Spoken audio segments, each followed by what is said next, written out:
367 for more singing books, and invite you all to please stand. In the name of the Father, the Son, and the Holy Spirit. Amen. If we say we have no sin, we deceive ourselves, and the truth is not in us. But if we confess our sins, God, who is faithful and just, will forgive our sins and cleanse us from all unrighteousness. Let us then confess our sins to God our Father. Most merciful God, we confess that we are by nature sinful and unclean. We have sinned against you in thought, word, and deed, by what we have done and by what we have left undone. We have not loved you with our whole heart. We have not loved our neighbors as ourselves. We justly deserve your present and eternal punishment. For the sake of your Son, Jesus Christ, have mercy on us. Forgive us, renew us, and lead us, so that we may delight in your will and walk in your ways, to the glory of your holy name. Amen. Almighty God, in his mercy, has given his Son to die for you, and for his sake forgives you all your sins. As a called and ordained servant of Christ, and by his authority, I therefore forgive you all your sins, in the name of the Father, the Son, and the Holy Spirit. Amen. In peace, let us pray to the Lord.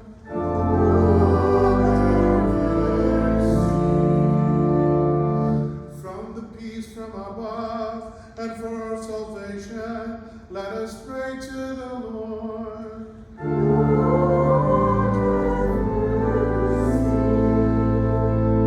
For the peace of the whole world, for the well-being of the Church of God, and for the unity of all, let us pray to the Lord.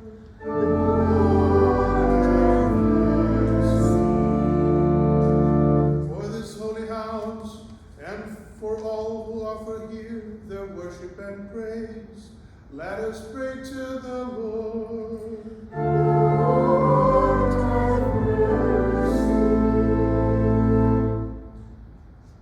Help, save, comfort, and defend us, gracious Lord.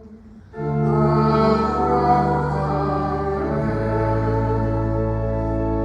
This is the feast of victory for our God.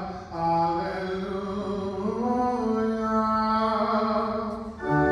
Worthy is Christ, the Lamb who was slain, whose blood set us free to be people of God. Power and riches and wisdom and strength.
shall hear them, read, mark, learn, and inwardly digest them, that we may embrace and ever hold fast the blessed hope of everlasting life. Through Jesus Christ, your Son, our Lord, who lives and reigns with you and the Holy Spirit, one God, now and forever.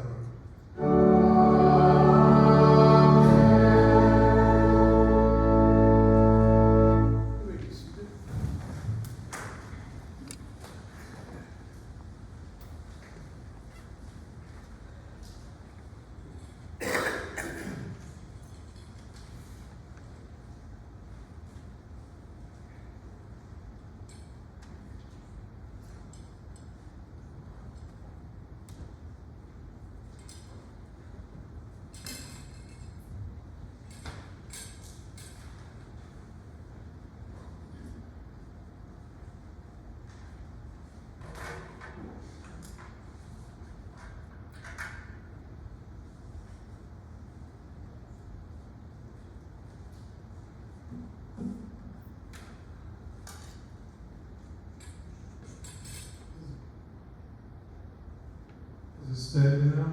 Okay.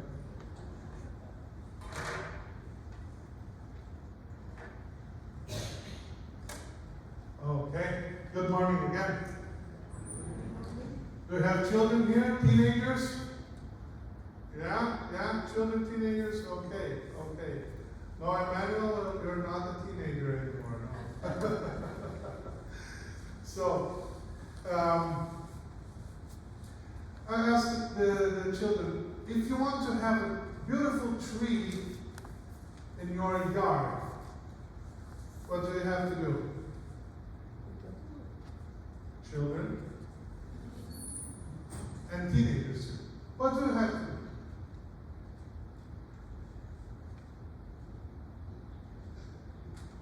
Really? Plant it. Okay. To plant a tree, I need what?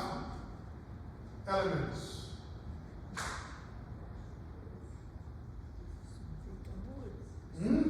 Adults will help me. Seed. Seed is important. Seed. One. What else? Soil. Huh? Water. Sun. Aha. Fertilizer. That's extra, but it's good. It helps. Yeah. So we have at our home. I didn't bring it today. I almost brought it together, but I thought it would be a little bit weird. But we had 2 tomato plants that were planted in the same day. One is this tall. The other is this tall. What happened? Why? They received the same treatment, the same. Why? Natasha planted one, you planted the other one. Almost. I had no interference in this. Say the truth. Yeah, one was planted by Me? Natasha, and the other was planted by Linda. Guess which one is the tall one? Linda's. Okay, but we can prepare to have a beautiful tree we can plant, but sometimes it doesn't go out as we plan.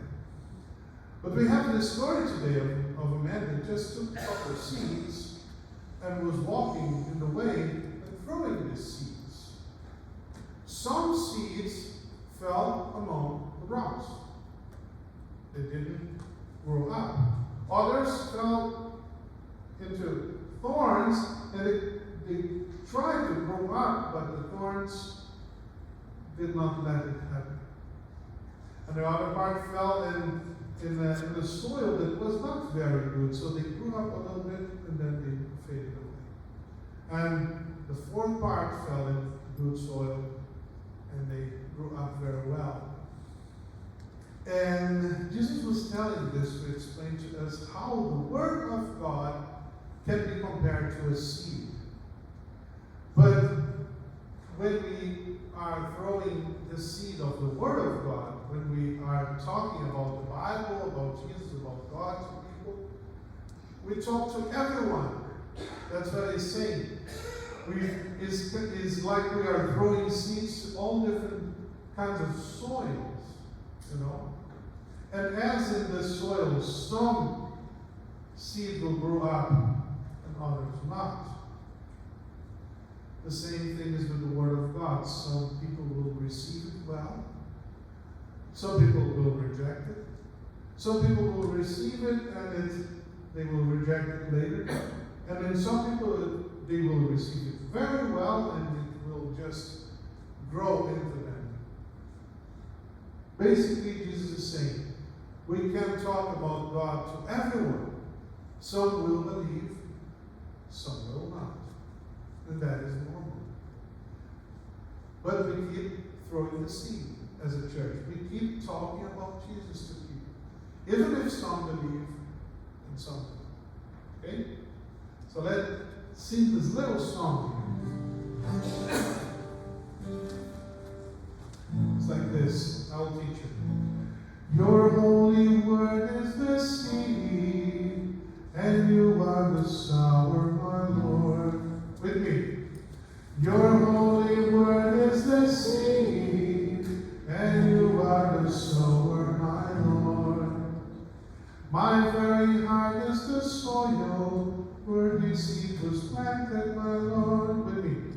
My very heart is the soil where the seed was planted, my Lord. And then, the word that was planted, the word that was planted, the word that was planted by God. The word that was planted, the word that was planted, the word that was planted is love. Easy, right? I want to hear you all sing with me.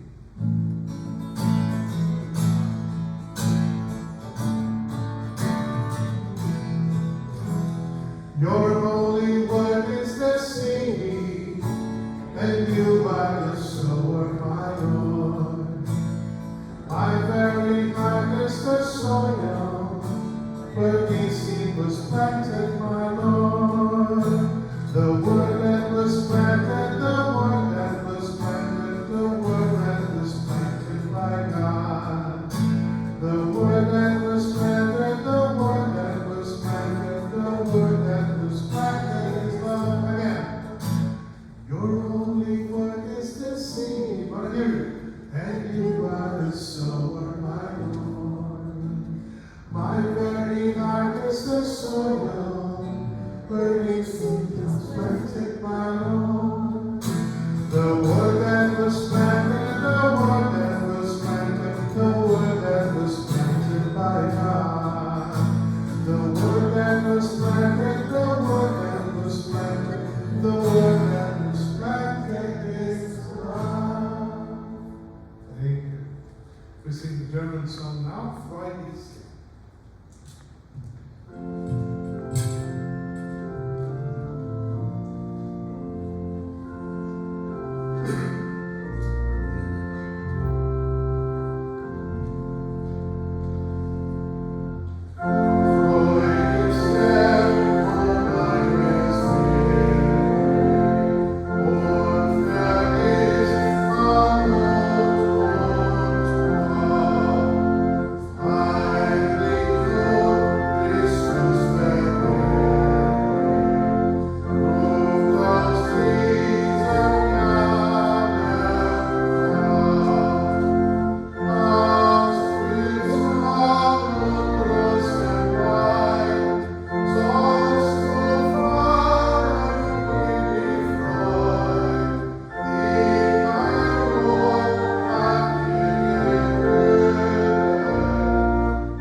55, 10 to 13.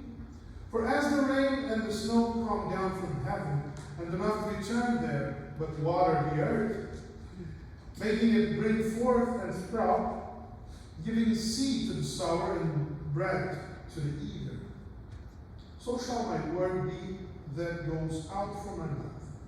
It shall not return to me empty, but it shall accomplish that which I purpose, and shall succeed in the thing for which I sent it. For you shall go out in joy and be led forth in peace.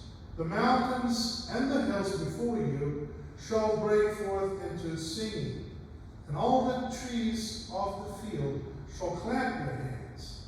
Instead of the thorn shall come up the cypress. Instead of the briar shall come up the myrtle. And it shall make a name for the Lord, an everlasting sign that shall not be cut off. This is the word of the Lord. Thanks be to God. We read from Romans 8, 12 to 17. It is written, So then, brothers, we are debtors, not to the flesh, to live according to the flesh. For if you live according to the flesh, you will die. But if by the Spirit you put to death the deeds of the body, you will live. For all who are led by the Spirit of God are sons of God. For you did not receive the spirit of slavery to fall back into fear, but you have received the spirit of adoption as sons, by whom we cry, Abba, Father. The Spirit himself bears witness with our spirit that we are children of God. And if children, then heirs, heirs of God and fellow heirs with Christ, provided we suffer with him in order that we may also be glorified with him. This is the word of the Lord. Thanks be to God. Please stand.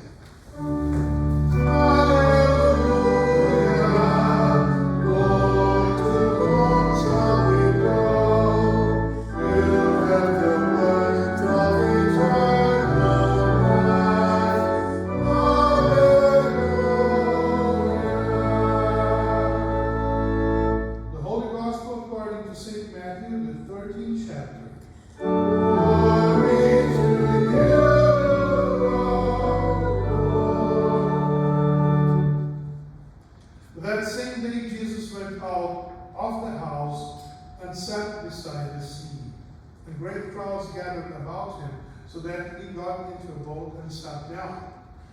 And the whole crowd stood on the beach.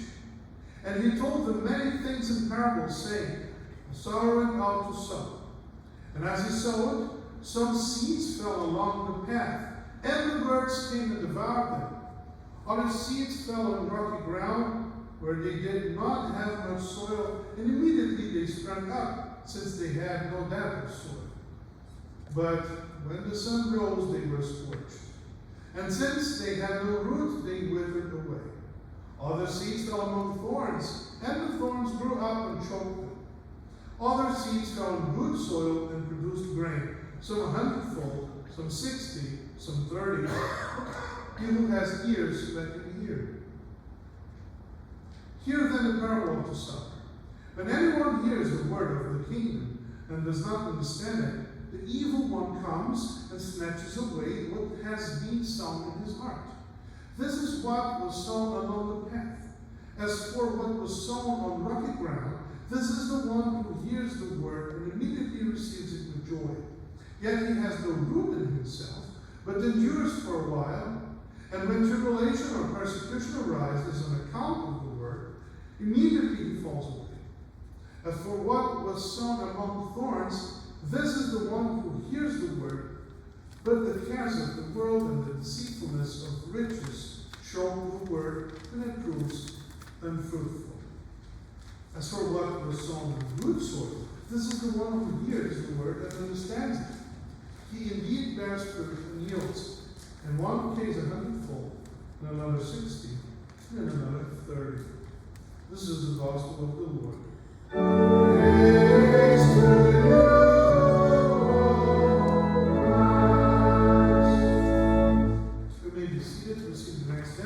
There's a little mistake. It's not 471 actually.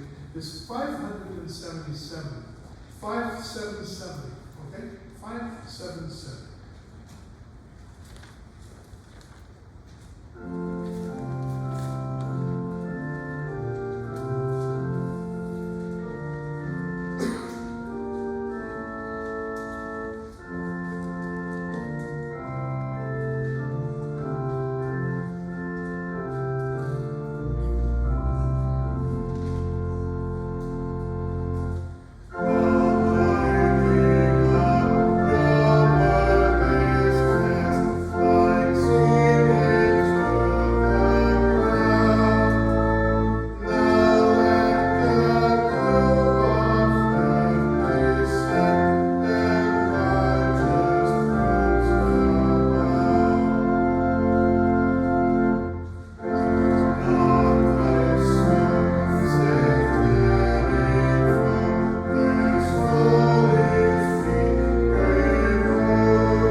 In the name of the Father, Son, and the Holy Spirit.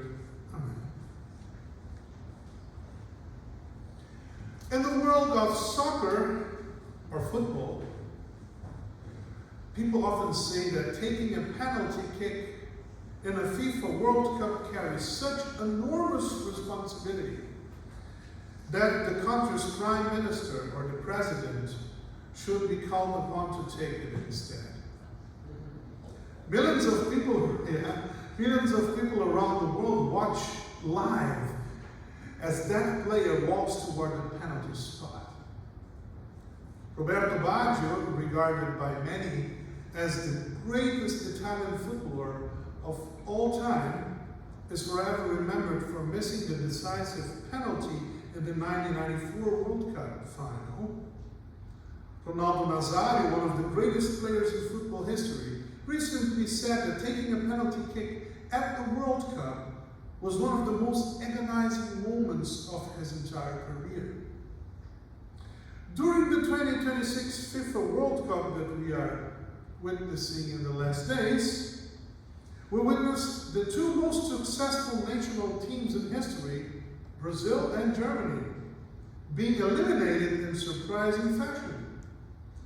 In both cases, remarkably similar stories emerged regarding their penalty shootouts. For Brazil, Bruno Guimarães missed a crucial penalty. After the team's elimination, reports surfaced suggesting that he took the kick because several of the team's star players did not want the responsibility. Germany experienced something similar. Team captain Joshua Kimmich revealed that no one wanted to take the sixth penalty in the shootout against Paraguay. The only player willing to step forward was Jonathan Tah, a central defender who had never taken a penalty kick in his professional career. He missed, and many criticized him. Yet we should not overlook one important fact. He was the only one who had the courage to do what needed to be done. It is interesting to observe how we almost always criticize those who tried and failed, while rarely asking where those were who avoided the responsibility altogether. Bruno and Jonathan missed their penalties, but at least they walked to the penalty spot. They put their reputations on the line. They accepted responsibility. Perhaps we should also ask why so many others choose to remain silent. After all, they were all wearing the same jersey and representing the same country. This reality in soccer or football reveals something about human life. How often are we also afraid to accept responsibilities God places before us? How often do we prefer to let someone else do what should be our task? Even worse, how often do we criticize those who made the effort while we ourselves remain comfortably on the sidelines? Failing is never pleasant, but failure is part of learning. A responsible person is not born responsible. Responsibility is developed by accepting tasks, facing difficulties, making mistakes, receiving guidance, maturing, and continuing to move forward. Those who never accept responsibility never truly mature. This reflection also helps us better understand the parable of the sower that Jesus tells in the gospel. It is one of the best known parables in Scripture. Jesus himself explains the meaning of the seed and the different kinds of soil. The seed represents the Word of God, while the soil represents the different ways people receive that Word. However, there is one detail in the story that often catches people's attention. Many criticize the sower. They argue that he wasted seed. They say he should have been more careful about where he scattered it, avoiding the path, the rocky ground, and the thorny places. In other words, they criticize the sower's strategy. But does that criticism really make sense? The focus of the parable is not to condemn the sower, quite the opposite. The sower leaves home determined to scatter seed everywhere. His desire is for every piece of ground to have the opportunity to receive a seed. His goal is not to conserve seed, but to give life. Rather than criticizing the sower, we should admire his dedication, his perseverance, and his willingness to keep sowing, even though he knows that not every seed will produce a harvest. This is exactly what Jesus does throughout his entire earthly ministry. He knows the human heart perfectly. He knows who truly believes and who will reject him in the future. He knows who will remain faithful and who will abandon him. He knows Judas. He knows Peter.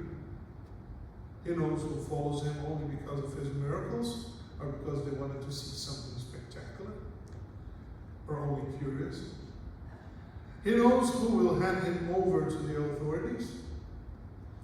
Yet Jesus never stops sowing because some people will reject the message. He does not choose only the fields that appear fertile. He offers his word to everyone. God does not wait until we become perfect people before speaking to us. Quite the opposite. The gospel is proclaimed precisely because we are sinners. The word reaches both the strong and the weak, the confident and the insecure, the sincere and the hypocritical.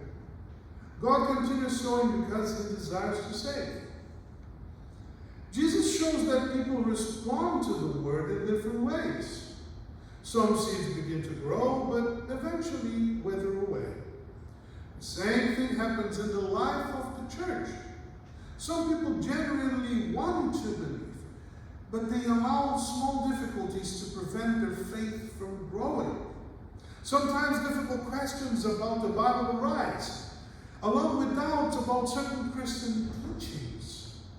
Some people say, yeah, I believe in Jesus, but only as a great prophet. Others say, I accept some parts of the Bible, but other parts surely should not be there. Still others ask, if God really exists, why did he allow this particular event to happen? Gradually, doubt ceases to be a path toward understanding and instead becomes an obstacle to faith. But perhaps the most important question is another one. Have we ever stopped to ask why certain things are included in the Bible? Did God place these difficult accounts there simply to shock us? Or are they there precisely to reveal who we truly are? The Bible presents reality. It tells the stories of men and women who are sinners. David, the great King David, commits adultery. Peter, the great Peter, denies Jesus. Jonah runs from God's call. The disciples argue about who is the greatest. The people of Israel repeatedly fall into idolatry. Notice that Scripture not only teaches us what we should do, but also clearly shows us what we should not do. Bad examples that we should not follow. Questions and doubts, therefore, do not necessarily destroy faith. In many cases, they awaken within us a desire to learn more. We even have that saying, I don't know if it's common here in Canada, but that the doubts are the beginning of knowledge. A question can become the beginning of a sincere search for the truth. The problem is not asking questions. The problem is abandoning the search before discovering the answers that God provides in His Word. And if we don't like the answers, the Christian's responsibility is not to eliminate every question, but to seek the answers God has revealed. Of course, some questions cannot be answered because there are things that God has chosen to keep to Himself. Certain mysteries will only be revealed in the eternal life. It also is true that most important things, and the most important thing in the Bible, is to know who Christ is and what He has done to forgive and save us. At the same time, the more we study the Scriptures, the more we understand why God sent His Son and why He has acted as He has throughout history. We begin to see why, at some times, God acts with judgment in His heart, and at some other times, He acts with mercy and love.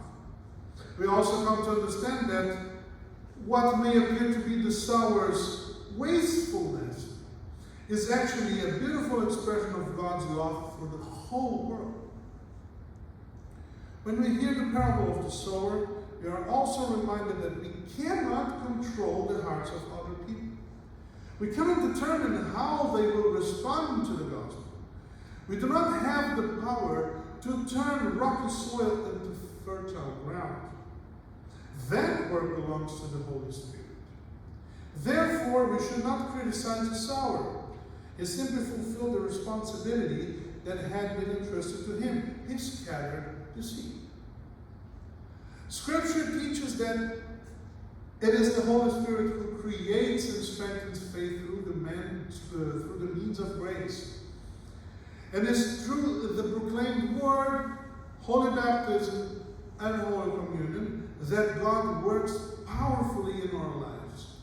At the same time, it is our responsibility to remain where the Spirit has promised to work. We are invited to hear God's word, participate in the life of the church, receive the Lord's Supper, cultivate a life of prayer, meditate daily on the Scriptures, and put our faith into practice by loving our neighbors. In doing so, we are caring for the seed God has planted in our hearts. We are not producing the life within the seed ourselves. Rather, we are placing ourselves where God has promised to nurture and strengthen us. We might picture the Word of God as the fertilizer that was said before here, fertilizer that strengthens this growing plant, and Holy Communion as the food that Christ provides to sustain us on our journey. The fellowship of the church encourages us when we are weak. Prayer keeps us connected to our Lord. All of these are part of our Christian responsibility. God gives the growth, but we are called to remain where He has promised to work. For that reason, there are two very important dimensions to Christian responsibility. The first concerns caring for the seed that has been planted within us, our own faith. No one else can do that for us. Salvation is individual. The second appears when we come together as church, when we become sowers alongside Jesus. Whenever we teach the faith to our children, share the gospel with friends, serve in the life of the congregation, give offerings to support the ministry of the church, comfort someone with God's word, invite someone to worship, or simply bear witness to Christ through the way we live, we are scattering seed. Of course, we will also fail in this calling. The Christian life is not one of perfection. Just as those players miss their penalty kicks, we too will make mistakes. But like them, we accept our responsibility. Living our faith is this. The gospel reminds us that there is a great difference between someone who fails while faithfully carrying out their calling and someone who simply refuses to accept any responsibility at all. The Christian is not perfect, but is someone who knows that there is healing for imperfection. There is always God's forgiveness for those who repent of their sins. There is always a new beginning. There is always another opportunity to continue sowing. So, dear brothers and sisters, may we not be known merely as people who stand on the sidelines, or people that criticize, or people that point out the mistakes of the others. Instead, may we be known as men and women who are willing to accept the responsibility that God has entrusted to us, responsible for caring for the faith we have received, responsible for proclaiming God's word to those He places in our lives, and responsible for remaining faithful within the church, where the Holy Spirit continues to nourish our faith through the word and the sacraments. The sower is still scattering his seed today. May the Holy Spirit make our hearts into good soil, where the word bears abundant fruit for eternal life. And may we stay steadfast, and God also grant us the courage to be responsible and faithful sowers until the day of the final harvest, the end of our lives in this world, when God calls us home into the joy of everlasting life. In the name of Jesus Christ. Amen. Please stand. We confess our faith with the words of the Nicene Creed. I believe in one God, the Father Almighty, maker of heaven and earth, and of all things visible and invisible, and in one Lord Jesus Christ, the only begotten Son of God, begotten of His Father before all worlds, God of God, light of light, very God of very God, begotten, not made, being of one substance with the Father, by whom all things were made, who for us men and for our salvation came down from heaven, and was incarnate by the Holy Spirit of the Virgin Mary, and was made man, and was crucified also for us under Pontius Pilate. He suffered and was buried, And the third day he rose again according to the Scriptures, and ascended into heaven, and sits at the right hand of the Father. And he will come again with glory to judge both the living and the dead, whose kingdom will have no end. And I believe in the Holy Spirit, the Lord and giver of life, who proceeds from the Father and the Son, who with the Father and the Son together is worshipped and glorified, who spoke by the prophets. And I believe in one holy Christian and apostolic church. I acknowledge one baptism for the remission of sins, and I look for the resurrection of the dead and the life of the world to come. Amen. Let us pray.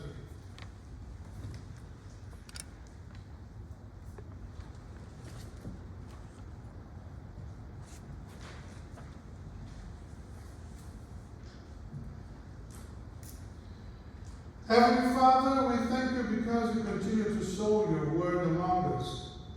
Even though you know the weakness of our hearts, you never cease calling us to repentance and faith in Christ Jesus. Strengthen us by your Holy Spirit so that we may be good soil where the seed of the gospel bears the fruit of love, faithfulness, and perseverance. Give us the courage to humbly accept the responsibilities you have entrusted to us, caring for the faith we have received and serving our neighbors with joy. We also bring before you the leaders of our nation, our provinces, and our municipalities, together with all those exercise authority. Grant them wisdom, integrity, and discernment as they govern, that they may seek the common good, protect the vulnerable, and promote peace. Watch over our country and lead all who hold positions of authority to recognize that every authority comes from you and is to be exercised with responsibility and reverence. We remember before you all who are suffering. Comfort those who are grieving with the hope of the resurrection of Christ, and sustain those who are ill, in pain, undergoing treatment, or living with physical or emotional burdens. Be present with them, strengthen the doctors, nurses, and all healthcare workers who care for them. And according to your gracious will, grant healing to the sick, comfort to the afflicted, and peace to troubled hearts. Finally, Lord, make your church faithful in proclaiming the gospel. May we never be content merely to observe or criticize, but always to be ready to serve, to bear witness, and to scatter the good seed of your word.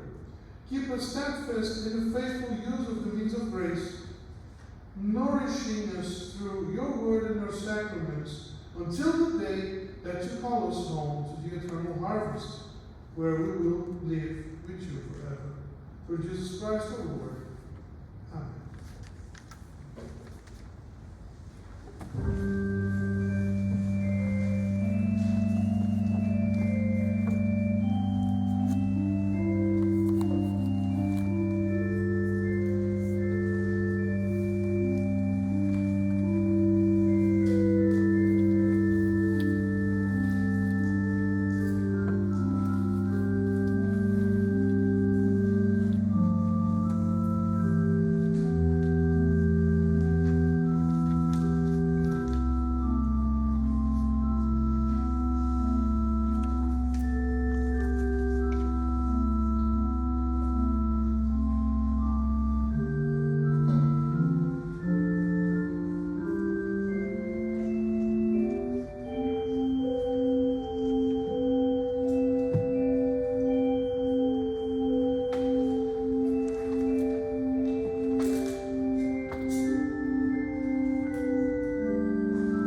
Office of the Sacrament in our singing books to page 177.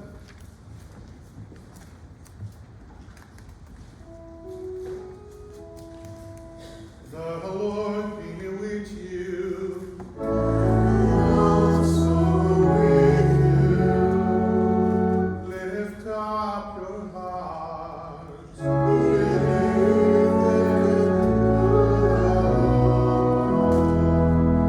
Let us give thanks unto the Lord our God. It is right to give Him thanks and praise. It is truly good, right, and sanitary that we should at all times and in all places give thanks to you, Holy Lord, Almighty Father, everlasting God, through Jesus Christ, our Lord, who having created all things, took on human flesh and was born of the Virgin Mary. For our sake he died on the cross and rose from the dead to put the man to death, thus fulfilling your will and gaining for you a holy king. Therefore, with angels and archangels, and with all the company of heaven, the Lord and magnify your glorious name, evermore praising you and saying,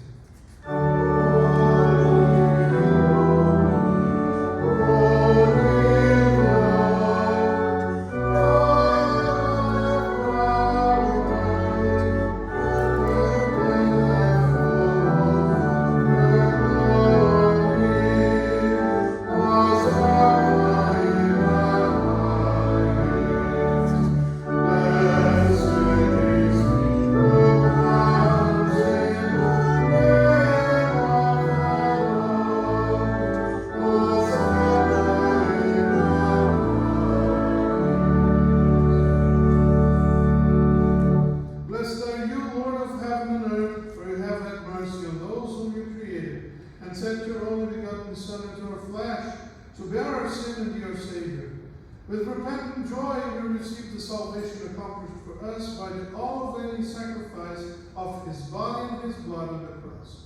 Gathered in the name and the remembrance of Jesus, we beg you, O Lord, to forgive, renew, and strengthen us with your word and spirit. Grant us faithfully to eat his body and drink his blood, as he bids us do in his own testament. Gather us together, we pray, from the ends of the earth, to celebrate with all the faithful the marriage feast of the Lamb in his kingdom, which has no end. Graciously receive our prayers, deliver and preserve us. To you alone, O Father, be all glory, honor, and worship, with the Son and the Holy Spirit, one God, now and forever. Amen.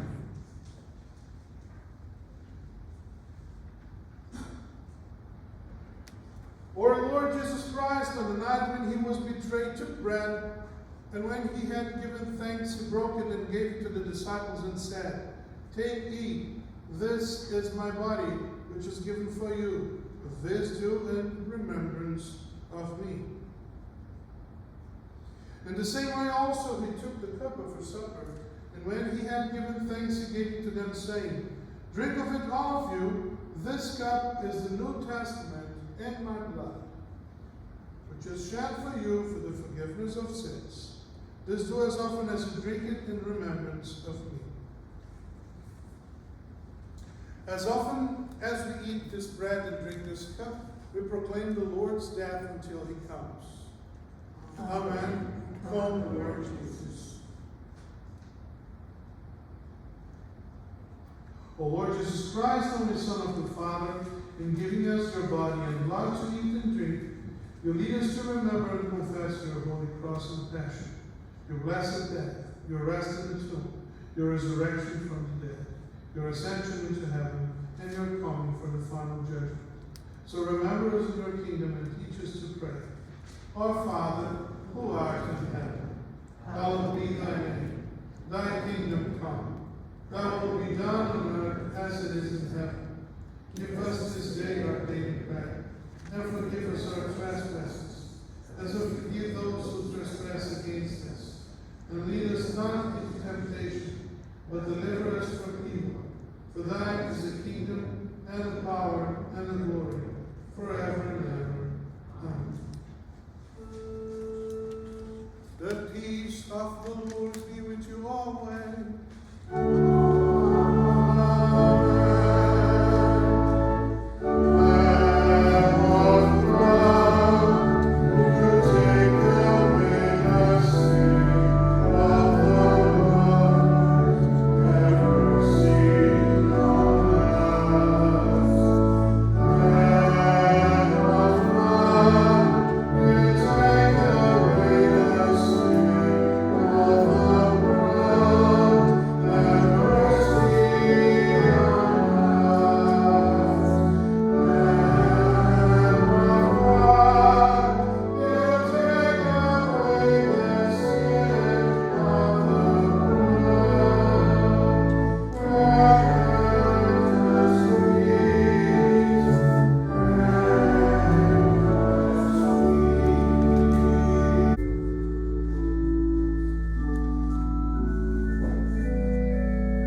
cemetery gift, and we implore you that of your mercy you would strengthen us through the same in faith toward you and in fervent love toward one another.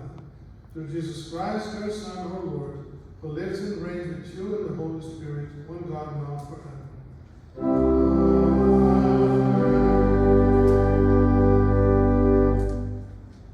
The Lord bless you and keep you.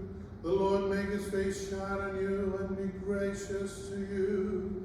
The Lord look upon you with favor and give you peace.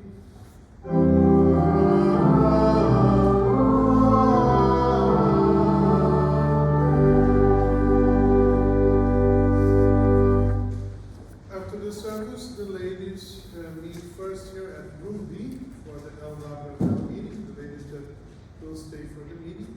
And then after that, we will have a demonstration about communion, organizing the table, and then we go downstairs. And we finish the service with the hymn number 652.